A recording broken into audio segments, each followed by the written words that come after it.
Hi, good afternoon. My name is Mariana, and today I'm gonna talk about the topic about cognitive models.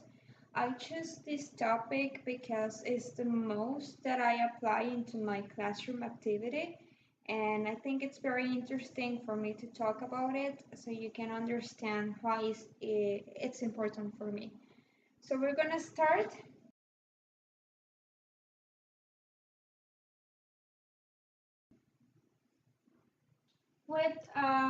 The cognitive model has certain hypotheses or theories that structure the model. We're going to begin with a topic that we already saw on the previous chapters, which is the monitor model.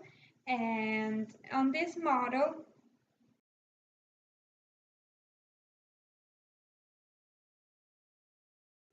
which was developed by Krashen, it has five hypotheses. The first one is the acquisition and learning hypothesis. On this one, the the author he made a definition, a difference between learning and acquisition, where acquisition was a knowledge subconsciously acquired and by the learning participating in its natural process in communication, and it focuses on the meaning.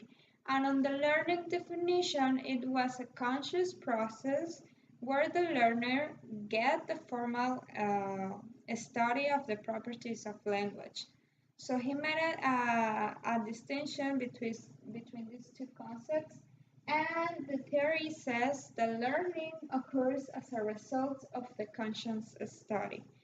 The second hypothesis, which is the natural order, it states that grammar structures are acquired in a predictable order. It means that it's not something that just happens right away, it gets an order.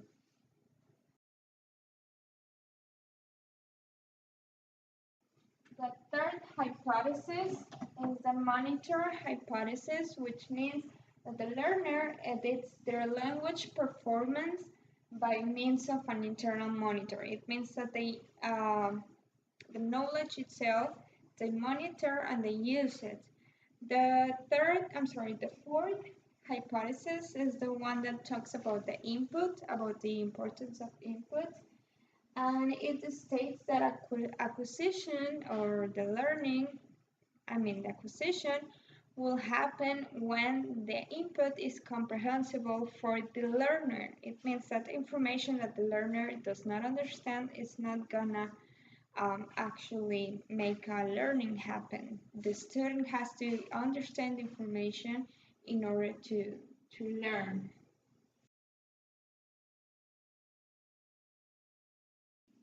And the last but not least hypothesis is the affective filter hypothesis. On this hypothesis, it talks merely about the motivation that the student has towards the language that they are learning. I can see it in my classroom that students who have low motivation, they don't want to learn that language or don't want to be in class, or they are in a bad mood, they tend to participate less, they get less information, and the learning of that day is not very good. And students who are highly motivated, they tend to participate more, they want to acquire more knowledge. So it means that the way that they feel towards the language is going to affect how they develop the learning.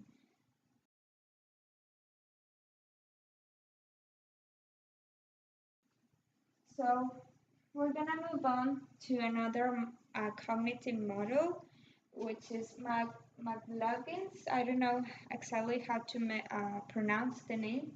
It's information processing model. On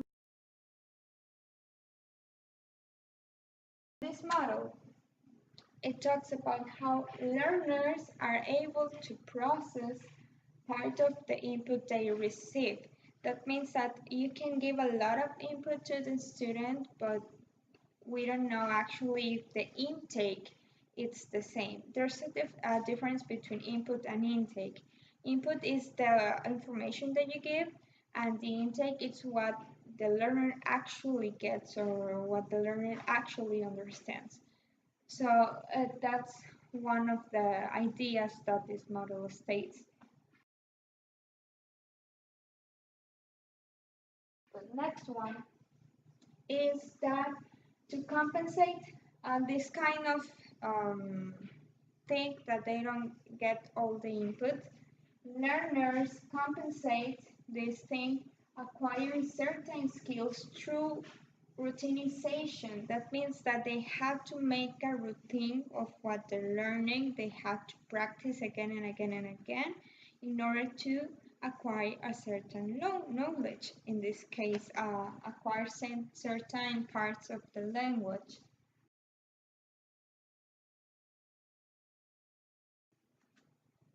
Another term which is pretty important for this model is the restructuring term. It means that learners expand their information processing capacity to introduce important changes. It means that they work on how knowledge is presented in the mind and they may condition strategies to learn better. And for that, the practice is very important. Sorry, they have to practice and practice and practice and practice, so they can actually learn the knowledge or get something.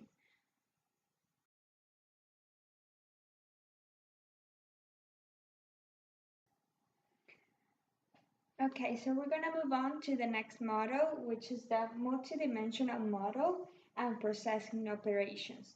On this one, the first idea or the first theory is that learners go through several developmental stages in the learning. That means that they learn in different stages. They show variation in this learning. Every learner has its own way of learning.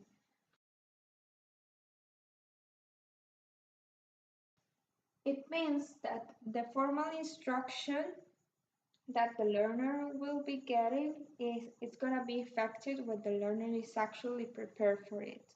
And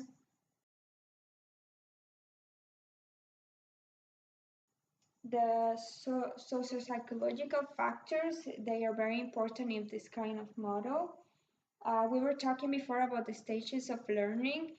The article or the topic states that on first stages, the learner actually has no knowledge, but on the last stages or later stages, they are able to move elements and apply the knowledge that they are getting.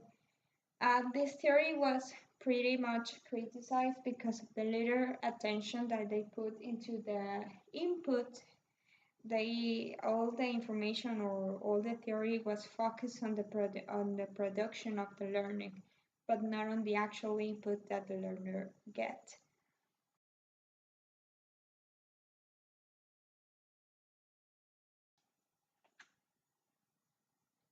We're gonna move on to the neurofunctional theory. I think this theory is pretty important because it talks about how the learning affects the chemistry of the brain or the connections of the brain. In my work, I'm in touch. I work at a learning center in the afternoons. So I get in touch with this kind of theories a lot. We study the brain, we study how this affects conduct, learning, emotions. So I think it's a very an important thing to mention.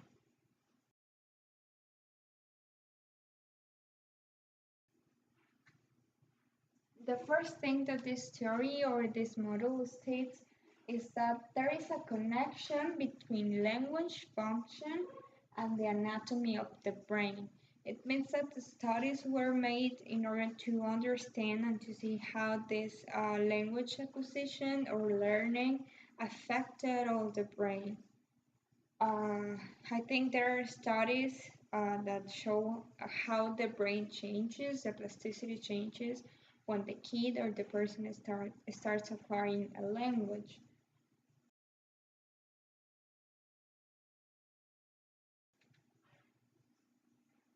We're gonna mention here some important information. We know that we have two hemispheres. They talk about the left hemisphere and the right hemisphere. Um, on the left hemisphere, there is shown data that it is associated with comprehension and production of the language. The right hemisphere, sorry, the left one, is in charge of the creativity of the language. The right hemisphere is shown to be associated with storing and processing of formulaic speech, that means the chunks, and it's in charge of the pattern practice.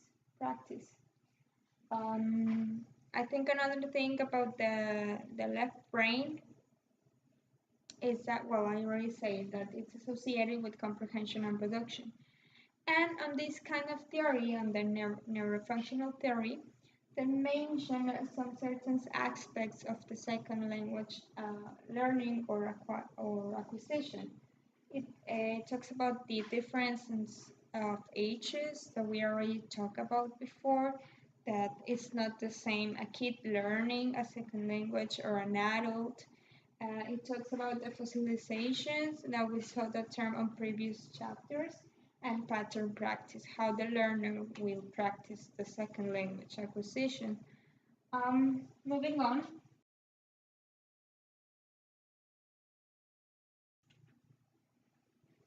There's an author that is called Mandela.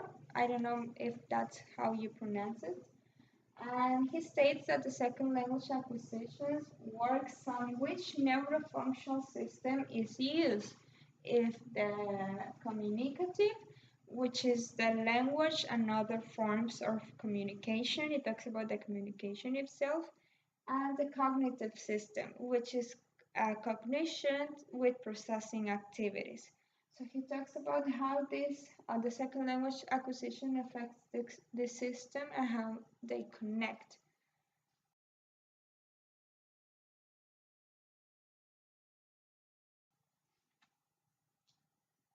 We're going to move on to the parallel distributed processing, PDP. And on this kind of model or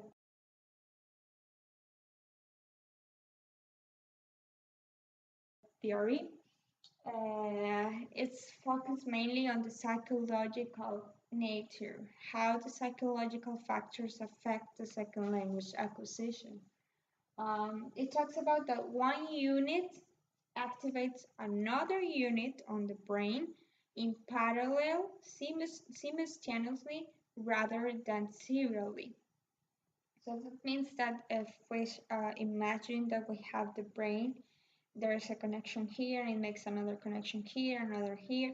So it's a parallel connection that it's simultaneously that happens at the same time.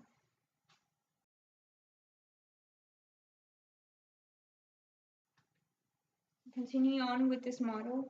The knowledge is activated by the connections made between different units that are stored in our brain. It talks merely about connections made on the brain.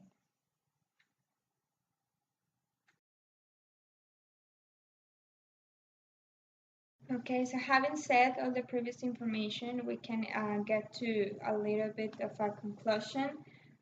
We can conclude that there is an important role on the brain on the second language acquisition. It is proven with studies and data that there is an actual change in the brain when the person is acquiring a second language. Another conclusion is that learners' differences affect the learning. It's not the same way that I'm going to learn. It's not the same way that you're going to learn. And we as teachers have to keep that in mind all the time. The environment affects learning somehow. It's not the same learning in classroom that learning at home or learning playing. And I think that's very important for us to check the environment to be uh, the best as it can so the learner can learn better. The cognitive models, which is a topic that I chose, give an importance to language representations in our mind. That means that every time that we learn a new word, we make a representation in our mind, and that what keeps the knowledge happening. So I think that it will be interesting to maybe search for neurological studies to see how the brain changes every time that we learn a second language. And I think this topic, the neurocognitive one, it's getting a lot of attention nowadays. As I mentioned before, as I work at a learning center, I can see that this is a topic very, very interesting. But I think that will be something that we will can discuss later. So thank you for your time. I hope I made everything clear. We'll have a really good day. Bye bye.